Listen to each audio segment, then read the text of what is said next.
Maharashtra police टाइम्सच्या बातम्या पाहण्यासाठी आमच्या चॅनलला सबस्क्राइब करा आणि बेल आयकॉन प्रेस करा। नमस्कार, मी सुधा, महाराष्ट्र पोलीस टाइम्स मध्ये आपलं स्वागत आहे। पाहूयात आता महत्त्वाची बातमी। नमस्कार, महाराष्ट्र पोलीस टाइम्स मध्ये आपलं स्वागत आहे। परांडा शहरातील अतिक्रमणकावर नगर परिषदेने जेसीपी व बुलडोजरने कारवाई केली। परांडा शहरातील अतिक्रमण पोलीस बंदोबस्तात हटवण्यात आले। मुख्य अधिकारी मनीषा वड्डीपल्ले यांची कारवाई। नगर परिषदेचे मुख्य अधिकारी मनीषा वड्डीपल्ले यांनी परांडा शहरातील अतिक्रमण हटाव मोहीम हाती घेतली असून 20 सप्टेंबर रोजी सकाळी गाव तळ्यात गल्याचे 2 पत्र्याचे शेड व कृषी उत्पन्न बाजार समिती परिसरातील पाणीटाकीजवळ पत्र्याचे 4 शेड बुलडोजरने काढण्यात आले। तसेच शहरातील शिवाजी चौक पासून रस्त्यालगतचे छोटे छोटे अतिक्रमण काढण्यात आले। बुधवार दिनांक 21 ऑक्टोबर रोजी टिपू सुलतान चौक ते मंडई पेठ येथील अतिक्रमण काढण्यात येणार असल्याची माहिती नगर परिषदेच्या वतीने देण्यात आली। पाण्याच्या टाकीजवळचे अनेक वर्षापूर्वीचे जुने अतिक्रमण काढण्यात आले।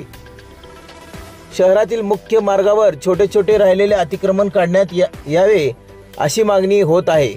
अतिक्रमण काढताना मुख्य अधिकारी मनीषा वड्डीपल्ले यांच्यासह कर्मचारी पथक, सहाय्यक पोलीस निरीक्षक कविता मुसळे व पोलीस कॉन्स्टेबल मैत्रे, महिला पोलीस हवालदार शबाना मुल्ला व यांच्यासह पोलीस कर्मचारी यांचा बंदोबस्त होता।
महाराष्ट्र पोलीस टाइम्स चॅनलला लाईक आणि सबस्क्राइब करा।